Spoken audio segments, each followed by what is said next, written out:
You didn't arrive here because you're careless with money. You arrived here because at some point you realized something wasn't lining up. You work, you think, you try to be responsible. And yet, money still feels delayed, not absent, just late. You may have noticed this quiet frustration, not loud enough to complain about, but persistent enough to follow you. The sense that you're doing the right things, but the results don't move with the same rhythm. That something invisible is missing, even though nothing obvious is wrong.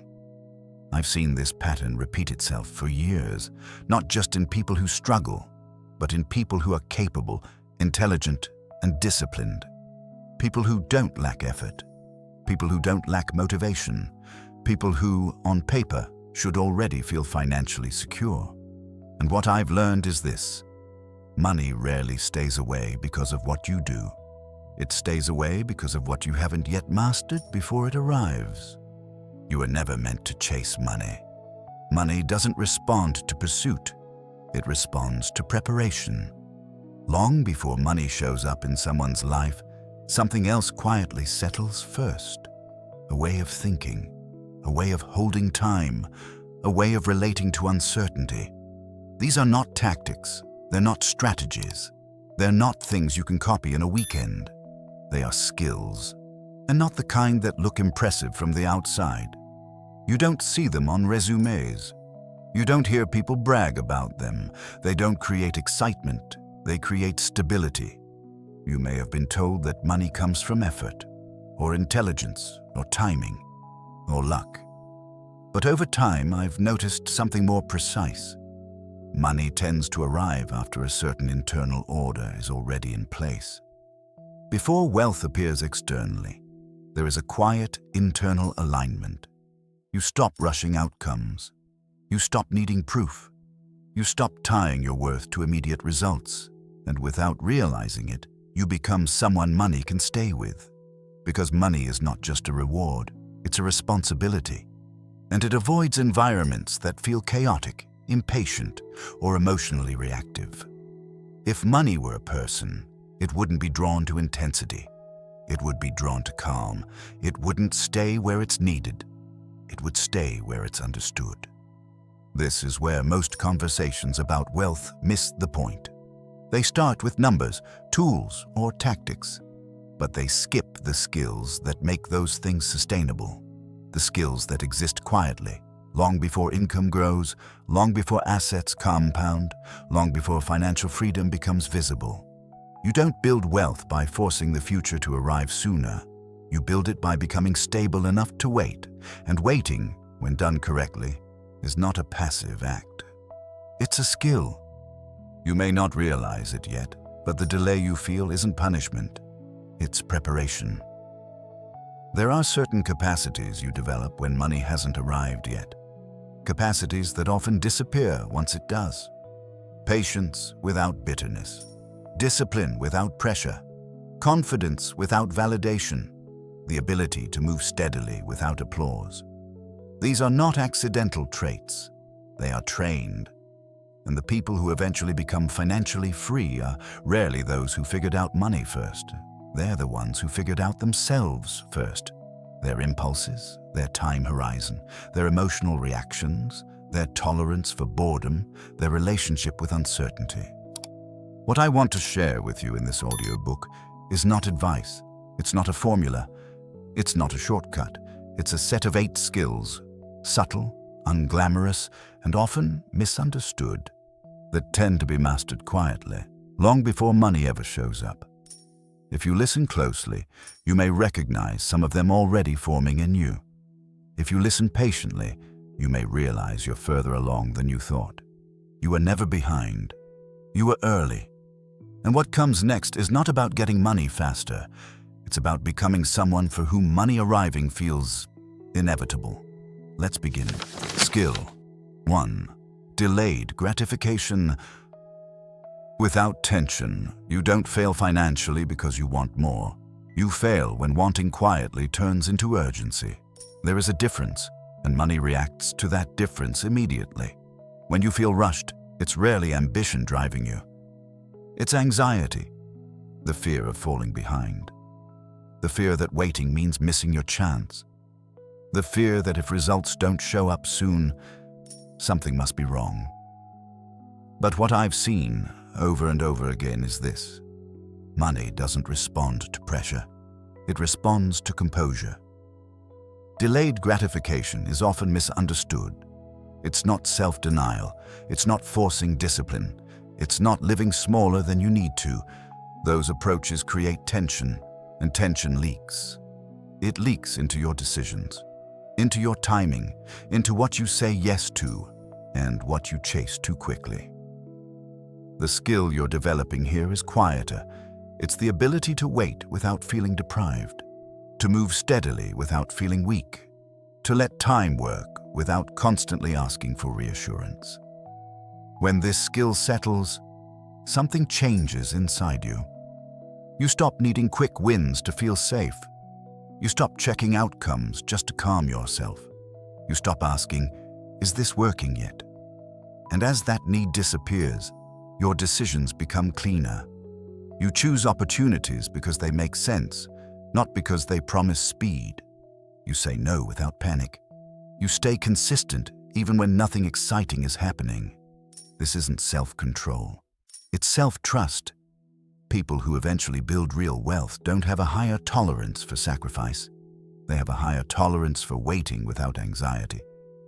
They can let an idea mature, let a skill compound, let a relationship deepen, let an investment breathe. They understand something subtle but critical. Speed amplifies mistakes. Time corrects them. When you can delay gratification calmly, you stop using money as proof.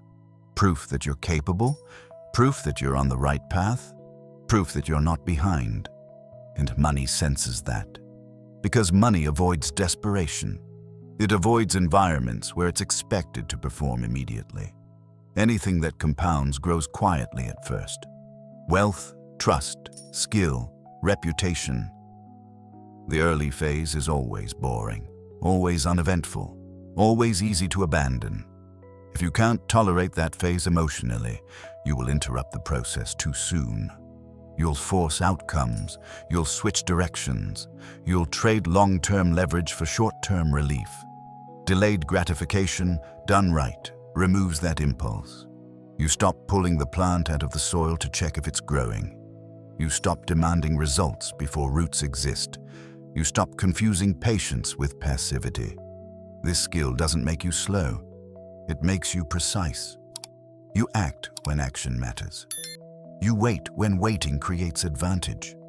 And over time, this ability changes how money interacts with you. Not because you're trying to attract it, but because you're no longer repelling it with urgency. Money flows toward stability, toward people who can hold it without flinching, toward those who don't need it to arrive now. That is the first skill, not restraint, not discipline, but the ability to delay gratification without tension. Skill 2, emotional neutrality. Around money, you don't lose money because you lack intelligence. You lose it when emotion takes the wheel. And the truth is, emotion around money is rarely obvious. It doesn't always look like panic. Sometimes it looks like excitement, sometimes confidence, sometimes certainty. But underneath, it's still the same thing, a reaction. The skill you're developing here is not emotional control. It's emotional neutrality. There's a difference. Control implies force. Neutrality implies balance. When you're emotionally neutral around money, you're not cold. You still care. You still aim higher. But your inner state doesn't swing with every change in numbers, timing, or outcomes. Money moves faster than emotion, but emotion makes decisions faster than logic. That mismatch is where most financial damage happens. You've probably felt this before. When money slows down, your thoughts tighten. You replay decisions. You feel pressure to do something. Anything that creates movement feels better than stillness. And when money speeds up, something else happens. Your confidence expands. Your risk tolerance stretches. You begin to believe the momentum is permanent. Both states feel justified in the moment. Both are dangerous. Because money doesn't respond to how you feel. It responds to how you behave under those feelings. I've noticed something consistent over time. People who build lasting wealth don't feel less emotion around money. They simply don't act from it. They don't punish themselves when money is slow. They don't reward themselves prematurely when money is fast. They remain centered. That centered state is not passive. It's trained. Emotional neutrality means you don't need money to reassure you. You don't need it to confirm your direction. You don't need it to stabilize your identity. When money becomes a mirror for self-worth, every fluctuation feels personal. A loss feels like failure. A gain feels like proof. And once money carries that emotional weight, it can no longer move cleanly through your life. It sticks, or it leaves. Neutrality changes that relationship. You begin to see money as information, not validation, as feedback, not judgment, as a signal, not a verdict. This shift is subtle, but it's foundational. When money is down, you don't collapse inward. You observe, you adjust if needed, or you wait. When money is up, you don't inflate. You don't assume momentum equals mastery. You maintain the same pace, the same standards, the same restraint. This consistency is rare, and because it's rare, it creates advantage. Most people think emotional discipline means suppressing fear, but suppression leaks. Fear pushed down shows up as impatience, as overthinking, as impulsive decisions disguised as strategy. Neutrality doesn't suppress emotion, it allows it without obeying it. You can feel uncertainty without reacting to it. You can feel excitement without accelerating decisions. You can feel disappointment without rewriting your entire plan. That separation is power. Money behaves differently around people who don't chase relief. Relief seeking is one of the most expensive emotional habits. You seek relief from doubt, so you act too early. You seek relief from boredom, so you switch paths. You seek relief from fear, so you over-secure or over-risk. Neutrality removes the need for relief. You no longer need money to calm you down, and because of that, you stop forcing it to do so. This is where patience from skill one deepens. Delayed gratification keeps you from rushing outcomes. Emotional neutrality keeps you from overreacting to outcomes. Together, they stabilize your internal environment. And money stays where the environment feels stable. Think about any system that holds value. It requires containment, boundaries, predictability. Money is no different. When your emotional state swings wildly, money doesn't know how to stay. When your reactions are steady, money finds structure. This is not mystical, it's behavioral. People with emotional neutrality don't broadcast need. They don't broadcast fear. They don't broadcast euphoria. Their decisions feel boring, predictable, almost uneventful, and that's exactly why they compound. Over time, neutrality changes how you experience setbacks. A loss no longer feels like a verdict on your intelligence. It feels like data. A delay no longer feels like rejection. It feels like timing. You stop interpreting every fluctuation as a message about you. And once that happens, money becomes lighter, easier to handle, easier to keep. I've seen people with modest income build extraordinary stability simply because their emotional response stayed flat while everyone else oscillated. They weren't calmer by nature. They trained calm through repetition.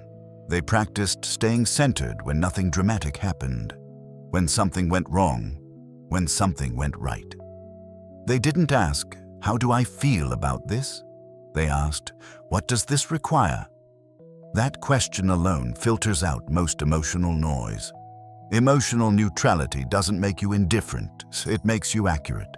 You respond to reality as it is, not as your emotions frame it in the moment. And over time, this accuracy compounds into trust. Trust in yourself, trust from others, trust from capital. Because money moves toward clarity, toward people who don't distort it with fear or fantasy.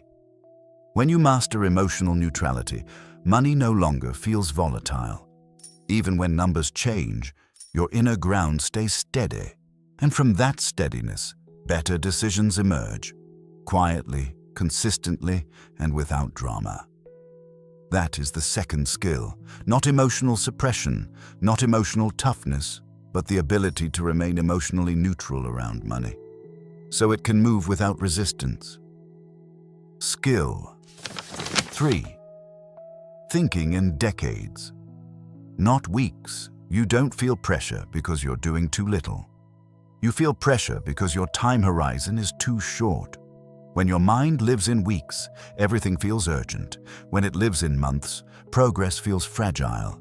But when it stretches into decades, something inside you relaxes.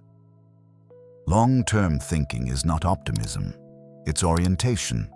It's the quiet decision to measure your life by direction, not speed.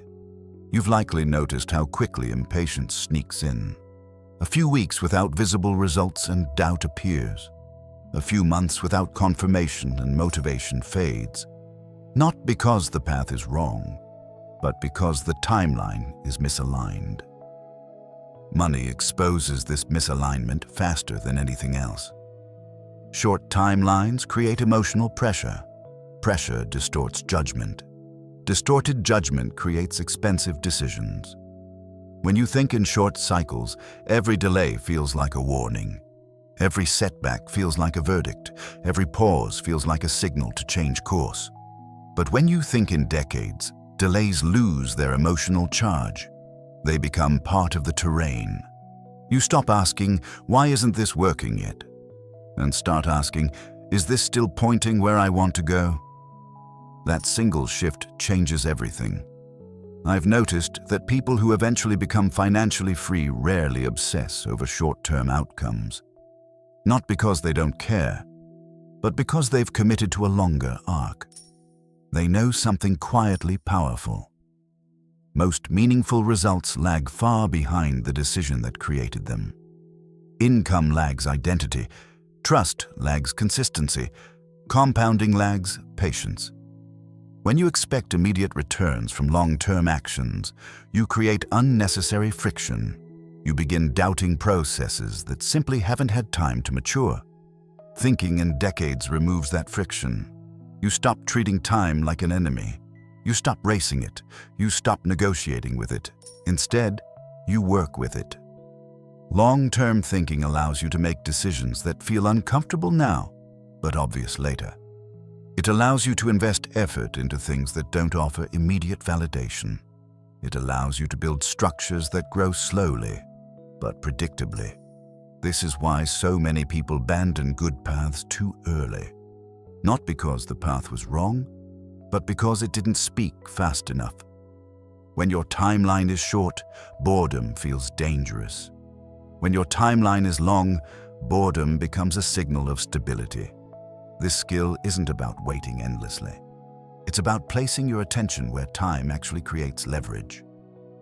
Short-term thinking asks, what pays off soon? Long-term thinking asks, what compounds quietly? Those are very different questions. When you think in weeks, you optimize for movement.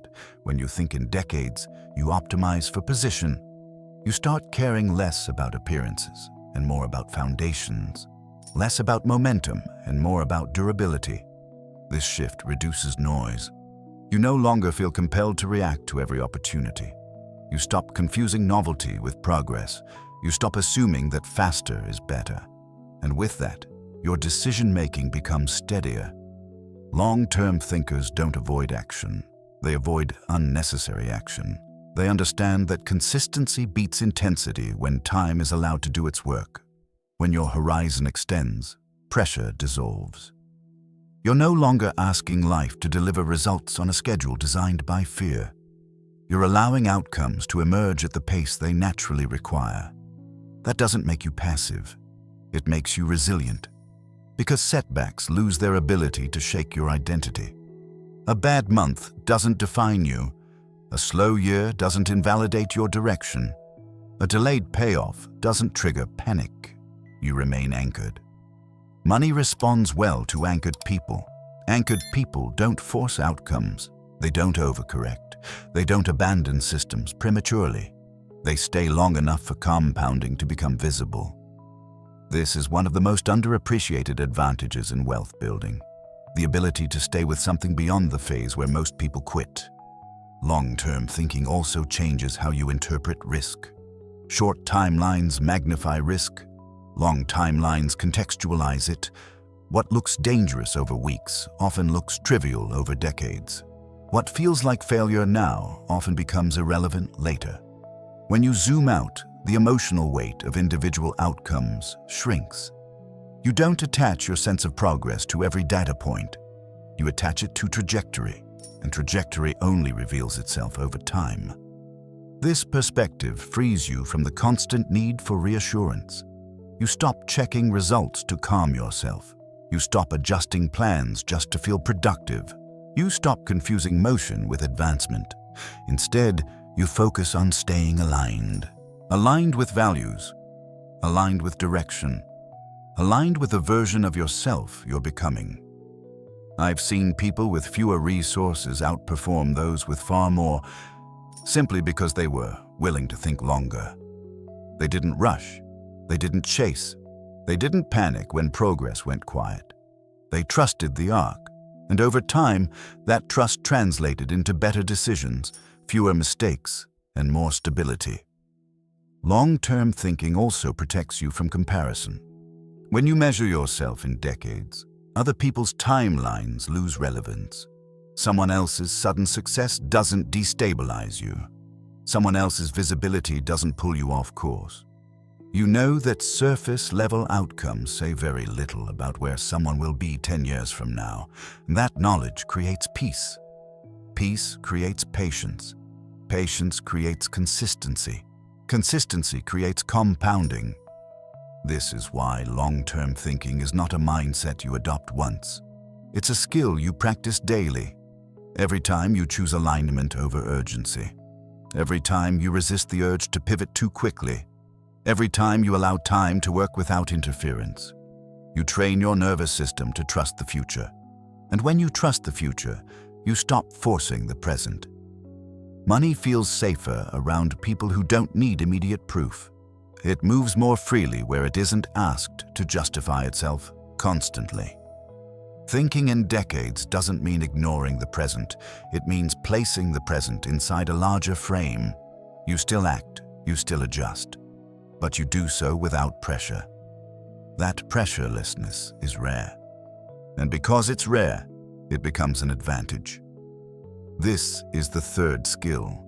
Not optimism, not passivity, but the ability to think in decades while most of the world is trapped in weeks. Skill 4. Value creation. Awareness. Before income. You don't struggle financially because you're not working hard enough. You struggle when your attention stays on income instead of value. Income is visible, value is not, and what you pay attention to determines what you build. When income becomes the focus, your thinking narrows. You begin asking questions like, how do I make more? How do I get paid faster? How do I increase output? Those questions feel practical, but they quietly limit you. Because income is a result, value is the source. When you reverse that order, pressure disappears. Value creation awareness is the ability to sense where real usefulness, leverage, and long-term relevance quietly accumulate, even when no money is attached yet. It's not a strategy, it's a lens. You begin to notice something subtle. Money almost always shows up after value has already been created, not before. When you chase income directly, you force outcomes. When you build value, outcomes follow on their own schedule. This skill changes the way you see effort. Effort aimed at income asks, what will this pay me? Effort aimed at value asks, who does this genuinely help, and how deeply? That difference shapes everything. I've observed that people who eventually become financially free don't obsess over monetization early. They obsess over usefulness, clarity, and durability. They want to build something that holds weight, something that doesn't collapse when attention shifts. They're not allergic to money. They're just not distracted by it. When income becomes the goal too early, it distorts decisions. You optimize for short-term appeal instead of long-term relevance. You trade depth for speed. You adjust your work to fit demand before you fully understand the problem. Value creation awareness prevents that. You start asking quieter, more powerful questions. Where does this actually make a difference? Where does effort compound instead of reset? Where does clarity reduce friction for others? Those questions don't create instant rewards. They create foundations, and foundations are what money prefers to stand on. This skill also changes how you experience invisibility. In the early stages of value creation, you're often unseen, unpaid, unacknowledged. Without this skill, that phase feels discouraging. With it, the phase feels necessary. You understand that value often grows in private before it's recognized publicly. You stop asking, "Why isn't this paying yet?" and start asking, "Is this becoming more useful over time?" That shift protects you from abandoning good work too soon. When you become aware of value, you also stop confusing activity with contribution. Not all effort creates value. Some effort simply maintains motion. Value creation has a different signature. It simplifies. It clarifies. It removes friction. It lasts. You begin to notice which of your actions leave something behind, something that remains even when you're not actively pushing. That's value. Income follows what remains. This skill also reshapes how you view opportunity. Instead of asking, "Where can I get paid?" you begin asking, "Where is value currently underserved?" That question opens different doors. You notice gaps others overlook. You see inefficiencies that feel obvious once pointed out. You recognize patterns that repeat quietly across industries, relationships, and systems. And because you're not rushing to monetize, you have time to understand those patterns fully. Understanding creates leverage. Leverage creates income, but only in that order. Value creation awareness also keeps you from tying your identity to money. When income defines success, self-worth fluctuates. When value defines success, stability forms. You know you're progressing even when money hasn't caught up yet. That inner stability allows you to stay consistent without resentment. You don't feel used. You don't feel behind. You don't feel invisible. You know you're building something real, even if it hasn't been priced yet. This awareness also makes you harder to manipulate. When you understand value, you're less impressed by surface-level rewards. You don't chase titles, quick payouts, or empty validation. You see through incentives that look attractive but don't create anything lasting. You choose paths that feel slower but deeper. And depth compounds. Over time, value creation awareness changes how money approaches you. Money stops feeling like something you must extract. It begins to feel like something that naturally attaches to what you've built. Opportunities come with less force. Negotiations feel calmer. Decisions feel cleaner. Because you're no longer asking money to justify your work. Your work justifies the money. This is why so many people with talent stay stuck. They aim their attention at income before their value has solidified. They keep rearranging outputs instead of strengthening the core. You move differently. You focus on becoming unmistakably useful, on reducing confusion, on creating clarity where others add noise. And you do it without rushing to label, sell, or extract. That restraint is rare. And rarity creates demand. Value creation awareness also prepares you for scale. When money eventually shows up, it amplifies what already exists. If value is thin, money exposes it. If value is deep, money expands it. By the time income arrives, you're not surprised. You're prepared. You've already done the quiet work. This is not about purity. It's about sequence. Money works best when it arrives last. When you master this skill, you stop asking money to lead. You let value take that role, and money follows. Not immediately, not predictably, but reliably. That is the fourth skill, not hustle, not monetization tricks, but the ability to see and build value clearly, long before income appears. Skill 5. Identity first. Income follows. You don't rise to the level of your income, you fall to the level of your identity. That sentence may feel uncomfortable at first, not because it's harsh, but because it's accurate. Income is external, identity is internal. And internal structures always decide how long external results last. When income grows faster than identity, instability appears. When identity grows first, income eventually stabilizes around it. This is one of the most overlooked dynamics in wealth. You may have experienced this without naming it. Moments when money increased, but stress increased with it. Opportunities arrived, but confidence lagged behind. Responsibility grew faster than your sense of readiness. Those moments weren't failures of skill. They were mismatches of identity. Identity is not how you describe yourself. It's how you behave when no one is watching, how you decide when outcomes are uncertain, how you respond when pressure shows up quietly. Money amplifies identity. It doesn't replace it. If your identity is built on proving, money becomes fragile. If it's built on validation, money becomes heavy. If it's built on fear, money becomes volatile. But when identity is grounded, money feels simpler. This skill is about shifting the sequence. Instead of asking, "How do I earn more?" you begin asking, "Who do I need to become to hold more?" That question changes your direction. You stop chasing income upgrades before identity upgrades. You stop forcing growth before stability exists. You stop asking money to fix uncertainty inside you. Identity-first thinking changes how you make decisions. You choose consistency over image. You choose clarity over excitement.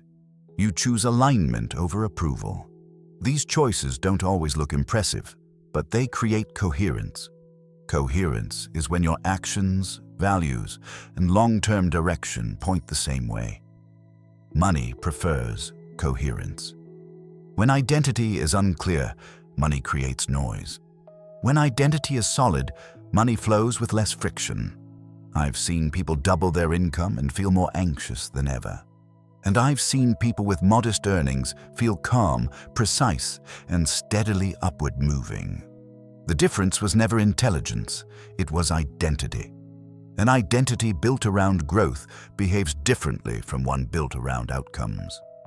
You no longer need every decision to work. You need decisions to be consistent with who you're becoming. That subtle shift reduces emotional volatility.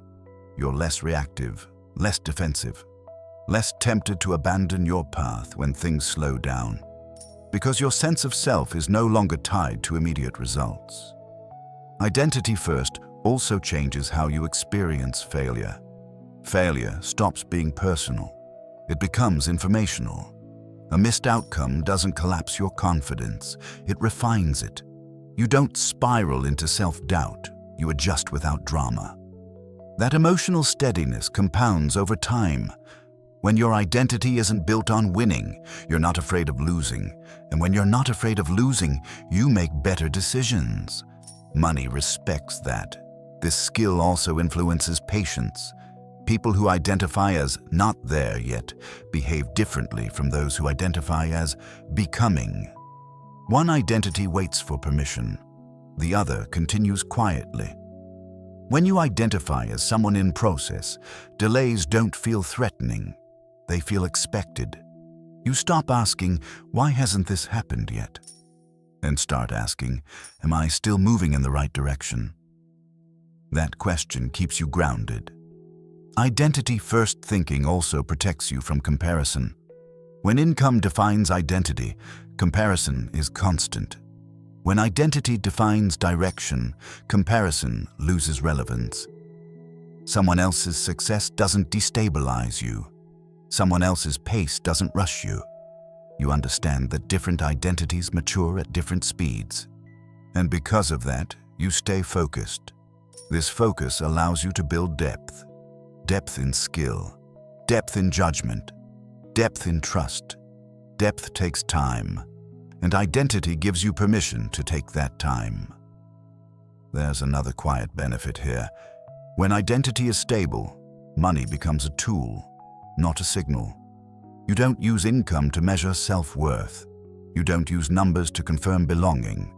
You don't need money to validate your direction. That independence creates strength. You negotiate more calmly. You walk away more easily. You wait without resentment.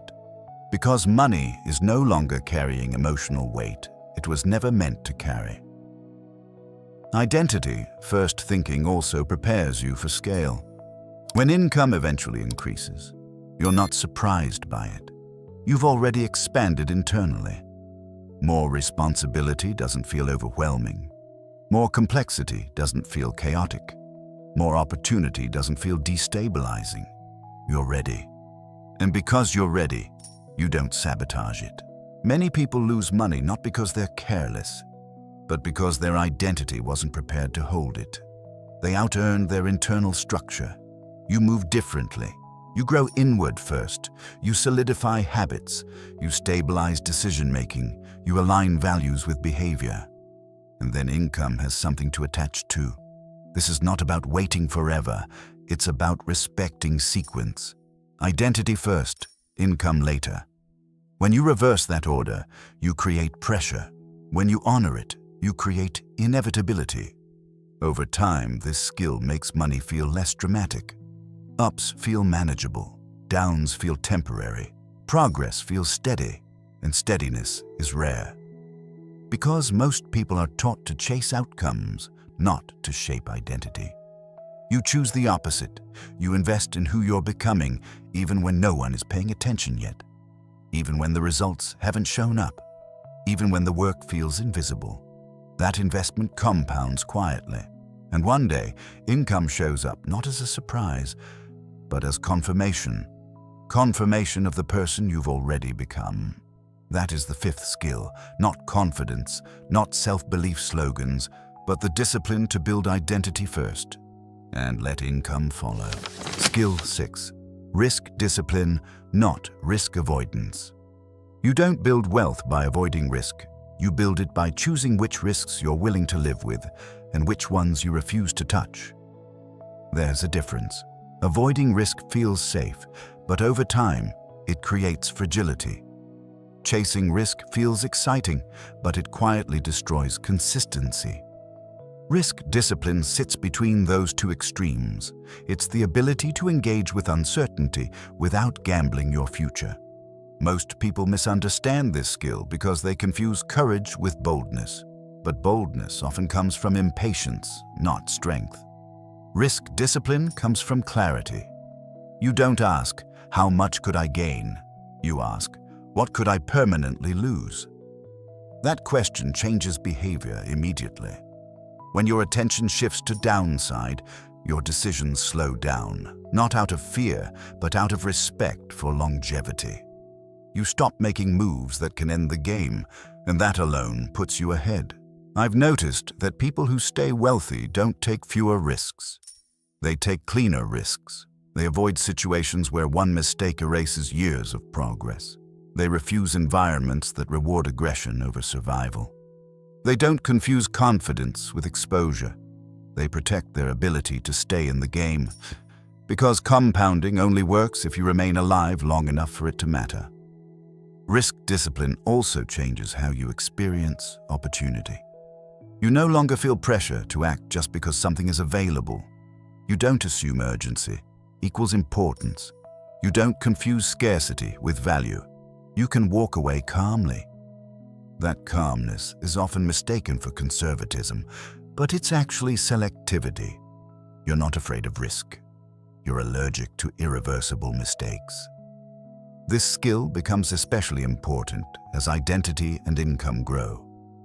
When you begin to see yourself as someone in long-term motion, your tolerance for reckless decisions drops naturally. Not because you've become cautious, but because you've become protective. Protective of momentum, protective of stability, protective of future optionality. Risk discipline is the habit of asking one quiet question before moving forward. If this goes wrong, can I recover? If the answer is no, the decision is already made. This question removes drama from decision-making. You stop romanticizing big wins. You stop chasing redemption after losses. You stop over-leveraging confidence. You choose continuity instead. Continuity may not look impressive in the moment, but it creates space. Space to learn, space to adjust, space to let experience accumulate. That accumulation is what sharpens judgment. Risk discipline also reshapes your relationship with loss.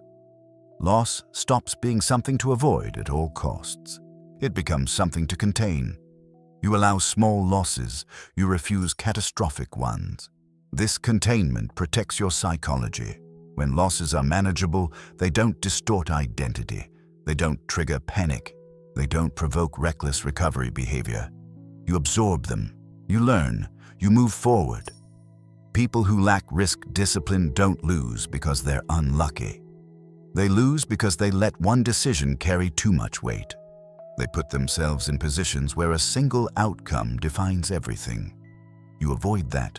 You design your life so no single move decides your future. That design choice reduces pressure dramatically.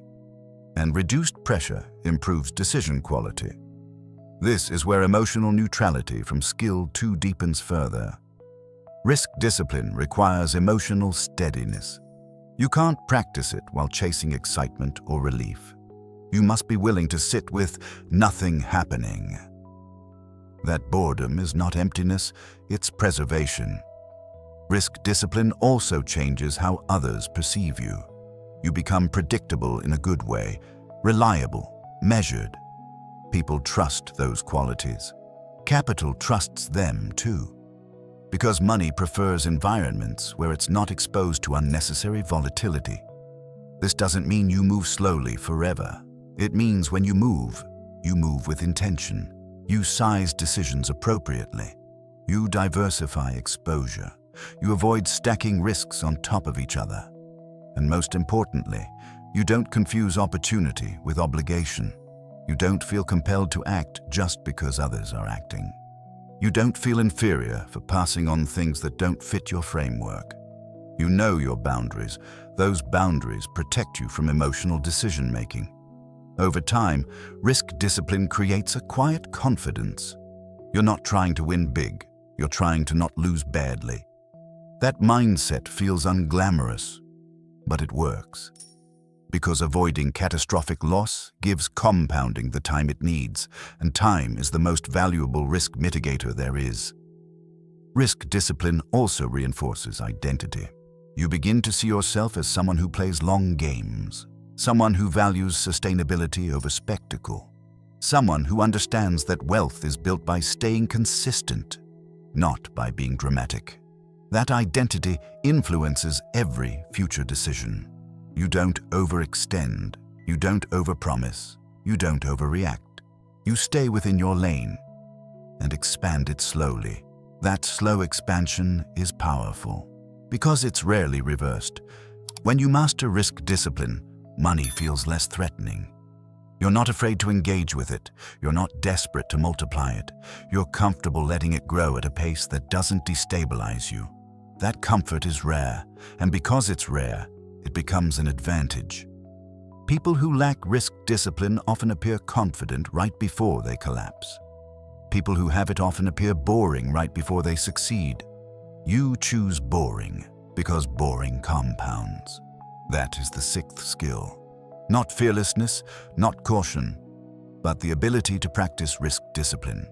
Choosing survival first, so growth has time to arrive. Skill 7. Boredom tolerance. The skill.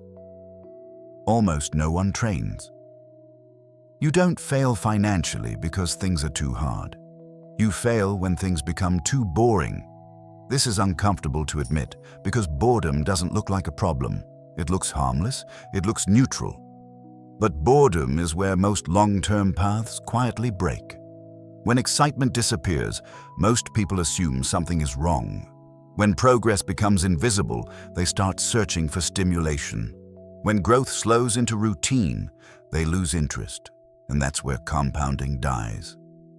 Boredom tolerance is the ability to stay present, consistent, and engaged after novelty fades. It's not endurance, it's not discipline, it's emotional maturity. You've likely experienced this pattern before. At the beginning of something new, energy is high, attention is sharp. Momentum feels natural. Then, over time, the signal weakens. Results slow down. Feedback disappears. The work becomes repetitive.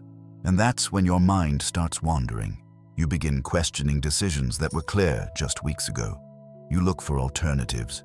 You feel the urge to optimize, pivot, or try something else. Not because the path is wrong, but because it stopped entertaining you. This skill asks you to recognize something deeply important.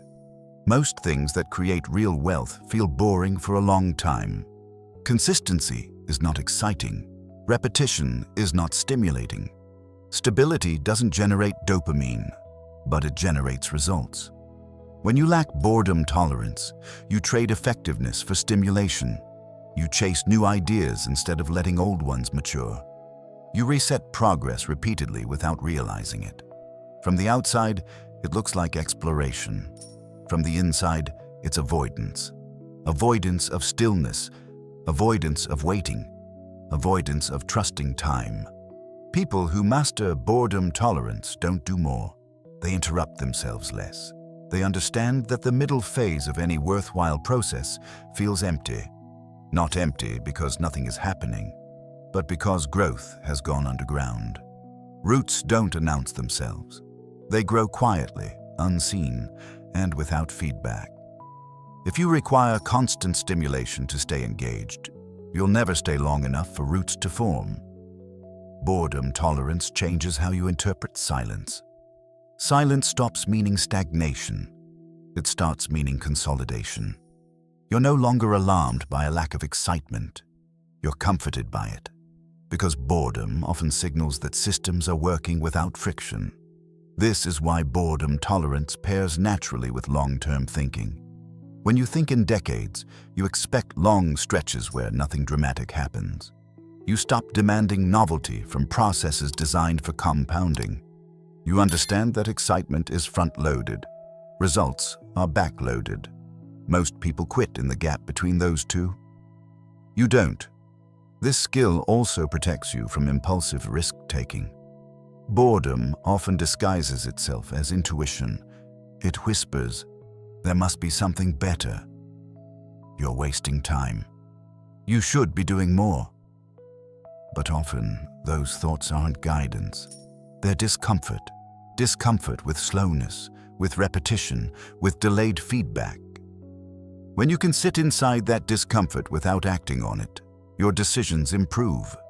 You stop seeking stimulation as a substitute for progress. That restraint preserves momentum. I've noticed that people who build wealth quietly often describe their routines as uneventful. Days blur together. Weeks feel similar. Nothing dramatic happens for long stretches, and that's exactly why things work. They don't reset systems prematurely.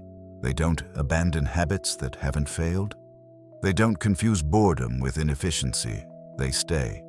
Staying is harder than starting. Starting gives you energy. Staying requires trust. Boredom tolerance also reshapes your relationship with identity. When your identity depends on feeling motivated, boredom threatens it. When your identity depends on direction, boredom becomes irrelevant. You stop asking, "Do I feel like doing this?" and start asking, "Is this still aligned?" That shift removes emotion from the equation. You don't need to feel inspired to act consistently. You need to feel aligned. Alignment sustains behavior when inspiration disappears. This skill also reduces comparison. When you tolerate boredom, you're less reactive to other people's highlights. You don't feel pulled off course by someone else's excitement or apparent success. You understand that surface-level stimulation says very little about long-term outcomes. That understanding protects your focus. Focus compounds. Every time you resist the urge to switch paths out of boredom, you reinforce continuity. Every time you stay with something past the exciting phase, you deepen leverage. This leverage is invisible at first, but over time, it becomes unmistakable. Boredom tolerance also stabilizes emotional neutrality. When nothing is happening externally, emotions tend to look for movement. If you can remain neutral during quiet phases, you prevent emotional spikes from driving decisions. You don't manufacture urgency just to feel engaged. You don't dramatize minor changes. You don't mistake stillness for failure. That calmness accumulates. It becomes part of how others experience you. Reliable, predictable, grounded. Those traits attract trust. Trust attracts opportunity, but only if you stay long enough for it to develop. Many people abandon good paths because they misinterpret boredom as a signal to escape. They never discover what lies on the other side of patience. You do. You allow boredom to pass without reacting to it. You treat it as weather, not instruction. This doesn't make life dull. It makes outcomes durable. When boredom tolerance is present, money grows quietly. Habits deepen. Systems stabilize. And when results eventually accelerate, it feels almost anticlimactic. Not because they're small, but because they were inevitable. You didn't force them. You didn't chase them. You didn't reset progress chasing stimulation. You stayed. That's the part almost no one talks about. We celebrate beginnings. We celebrate breakthroughs, but we ignore the long, quiet middle where most value is actually created. Boredom tolerance keeps you there. It keeps you steady when nothing exciting is happening. It keeps you consistent when progress is invisible. It keeps you grounded when motivation fades. And because of that, it becomes one of the rarest advantages in wealth building. This is the seventh skill. Not passion, not hustle, but the ability to tolerate boredom long enough for compounding to reveal itself. Skill 8. Certainty without urgency. The state money responds to you don't struggle financially because you lack belief. You struggle when belief is mixed with urgency.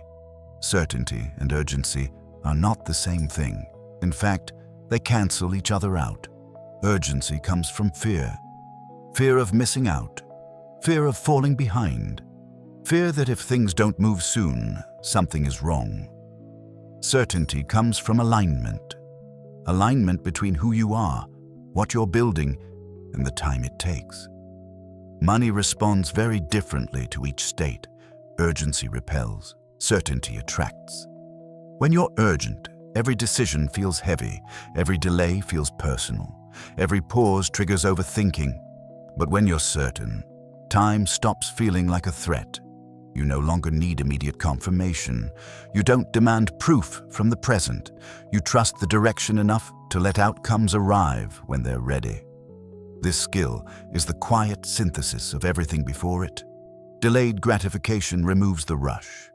Emotional neutrality stabilizes reactions. Long-term thinking stretches perspective. Value creation shifts focus. Identity first grounds behavior. Risk discipline protects continuity. Boredom tolerance keeps you consistent. Certainty without urgency is what emerges when all of those settle. It's not something you force, it's something you arrive at. You've likely felt urgency many times. That restless feeling that tells you to push harder, to accelerate timelines, to make something happen. Urgency feels productive, but it's usually a signal that trust hasn't fully formed yet. Trust in the process. Trust in your decisions. trust in yourself. Certainty, on the other hand, is quiet. You don't announce it. You don't defend it. You don't rush to prove it. You move steadily because you know where you're going, not because you're afraid of standing still. I've noticed something consistent over time. People who build lasting wealth rarely appear hurried. They don't speak in deadlines that feel emotional. They don't frame progress as a race. They don't treat time like an adversary. They treat it like an ally. That relationship with time is what money responds to. Money avoids environments that feel frantic. It avoids being demanded, chased, or pressured. It moves toward clarity, toward steadiness, toward people who don't need it to arrive immediately to feel whole. Certainty without urgency also changes how you communicate. You stop overselling, you stop convincing, you stop explaining too much. Your decisions don't need constant justification. That restraint creates credibility. People trust those who don't seem rushed. They sense stability. They feel safety, and safety is what attracts long-term opportunities. This skill also protects you from burnout. Urgency is exhausting because it never ends. There's always something else to push. Another milestone, another target. Certainty allows rest without guilt. You know when to act. You know when to wait. And you don't confuse stillness with stagnation. This balance preserves energy. Energy that compounds. When urgency leaves, decision-making improves dramatically. You stop forcing alignment where it doesn't exist. You stop accelerating paths that aren't ready.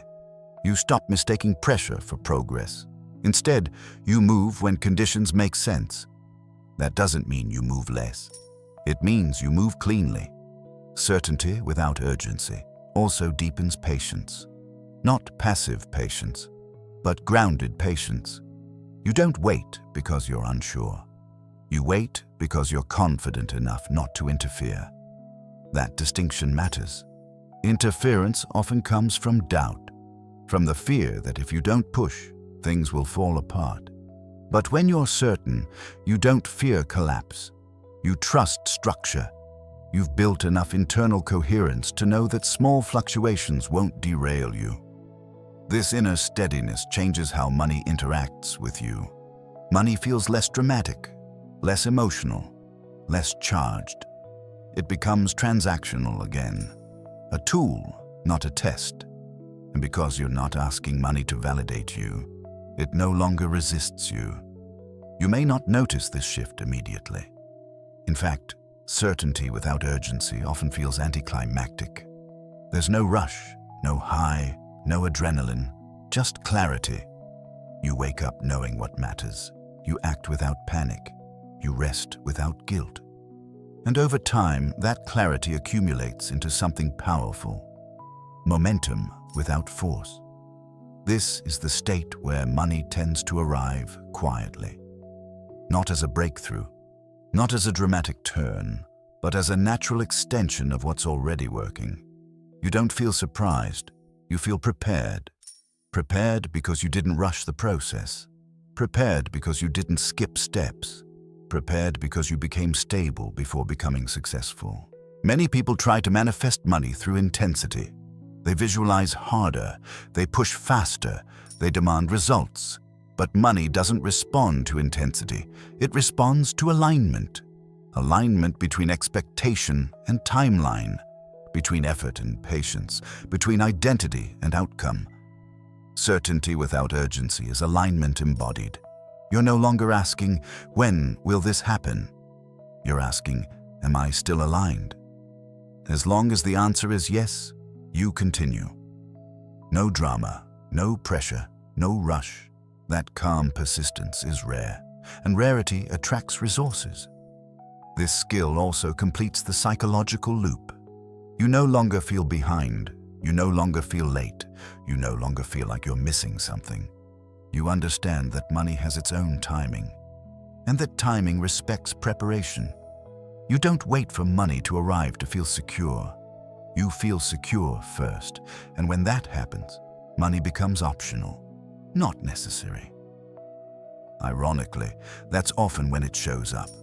Because you're no longer chasing it, you're no longer negotiating with time, you're no longer demanding proof, you're simply moving forward, steadily, calmly, and without urgency.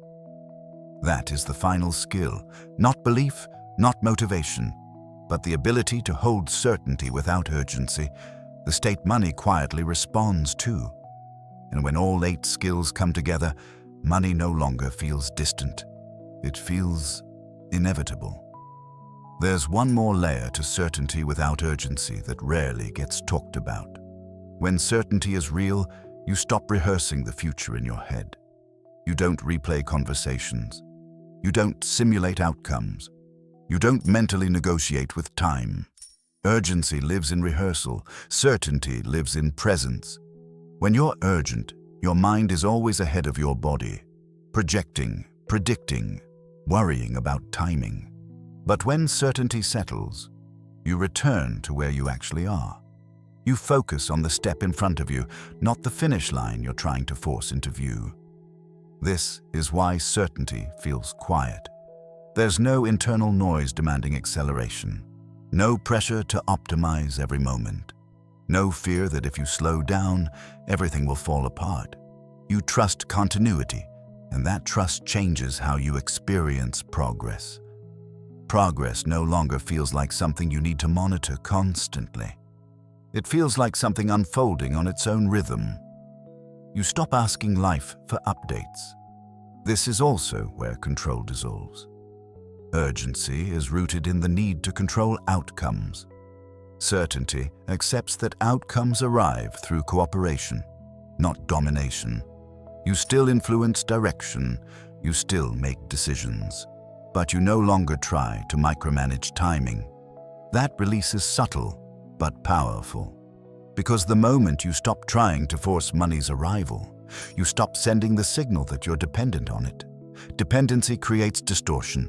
Distortion creates resistance. Certainty without urgency removes both. I've seen people unknowingly sabotage good trajectories simply because they couldn't tolerate the feeling of almost there. They tried to close the gap too early. They accelerated decisions that needed more time. They reached for confirmation before structure had fully formed. Certainty allows you to sit in that almost space without flinching. You don't rush closure. You don't demand resolution. You let things mature. This patience is not passive. It's deeply active. You're actively choosing not to interfere. That choice requires strength, because uncertainty doesn't disappear just because you're certain. What disappears is your need to escape it. You accept uncertainty as part of the process, not as a signal that something is wrong. And once uncertainty stops feeling threatening, urgency loses its fuel. Another shift happens here. You stop talking about money as something coming. You stop framing your future as conditional. Your language changes quietly. You don't say, "When I finally have," you say, "As I continue building." That shift reflects identity alignment. You're no longer waiting to arrive somewhere. You're already moving. Certainty without urgency also affects how you close loops. You don't need dramatic endings. You don't need symbolic breakthroughs. You're comfortable with gradual transitions. Money begins to enter your life the same way. Not all at once, not with fanfare, but through accumulation. And because you're not urgent, you don't overspend it. You don't over-leverage it. You don't let it distort your pace. You integrate it. This is how money stays. Most people lose money not when they don't have enough, but when they finally get it while still carrying urgency inside them. They rush decisions. They expand too quickly. They try to compress timelines they no longer need to compress. You don't, because certainty arrived first. You already practiced moving without panic, waiting without anxiety, acting without needing proof. Money simply joins a system that's already stable. That's the final transformation. Money stops being the event.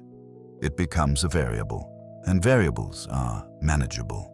When you live in certainty without urgency, your life no longer feels like it's on hold. You don't postpone calm until after success. You don't delay peace until after achievement. You live now, while building. That state is rare, and because it's rare, it creates gravity. Money moves toward gravity, not excitement, not force. Gravity. This is why certainty without urgency is not just a skill. It's a state. And once you've lived in it long enough, money doesn't need to be invited. It finds its way in, quietly, naturally, and without resistance. If there's one thing I've learned over time, it's this. Money never arrives at the beginning of the journey. It rarely shows up in the middle. And it almost never responds to pressure.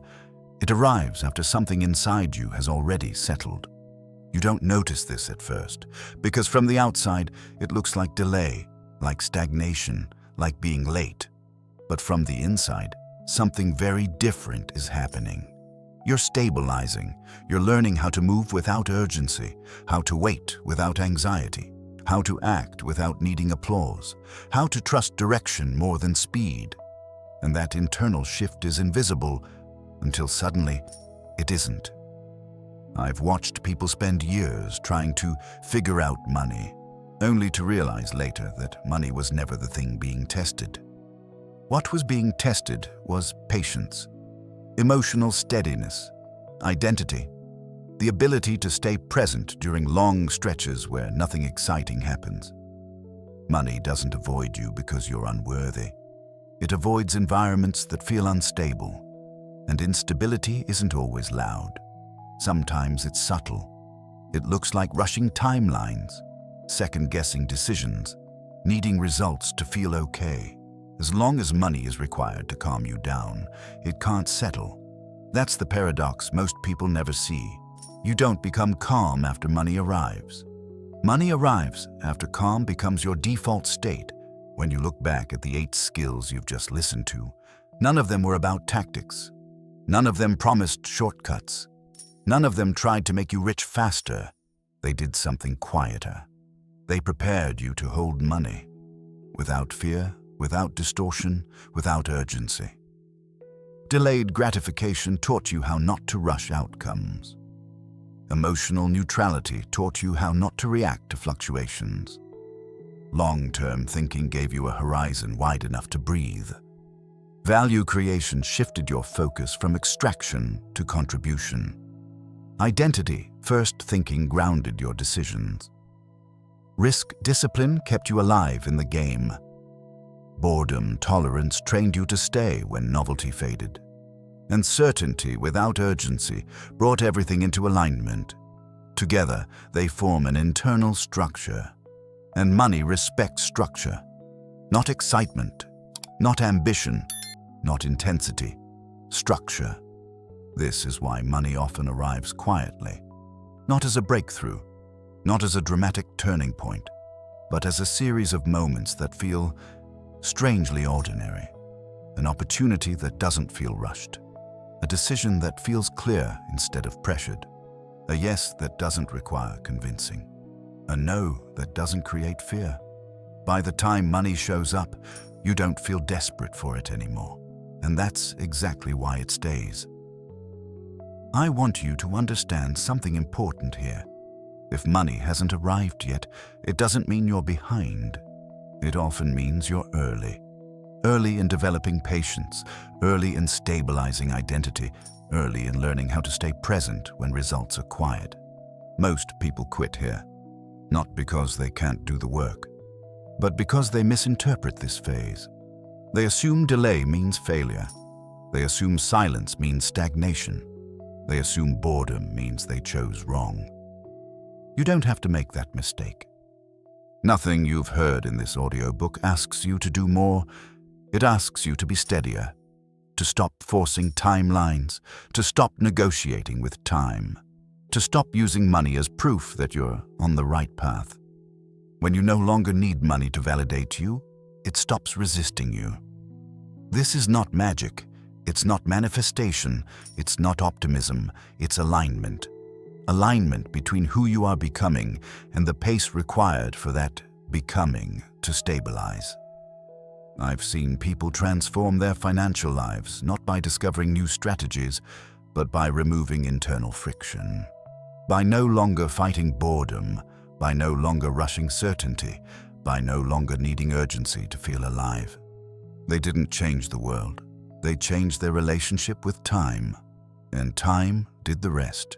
You may finish this audiobook without feeling inspired, without feeling charged, without feeling like you need to act immediately. That's a good sign. Because what you're building now doesn't need excitement. It needs consistency. It needs calm repetition. It needs space. You're not here to force outcomes. You're here to create conditions. And conditions take time. If you carry anything forward from this audiobook, let it be this. You don't need to chase money. You don't need to rush becoming. You don't need to compress timelines to prove anything. You need to stay. Stay with the process when it's quiet. Stay with yourself when results lag. Stay aligned when nothing dramatic happens. Because that's where almost everyone else leaves, and that's where compounding begins. Money doesn't arrive to reward effort. It arrives to confirm readiness. And when it does, it rarely feels like a surprise. It feels like recognition. Recognition of the patience you didn't abandon, the calm you protected, the identity you built when no one was watching. You were never late. You were preparing. And now you know what to protect, so that when money arrives, it doesn't just show up. It stays.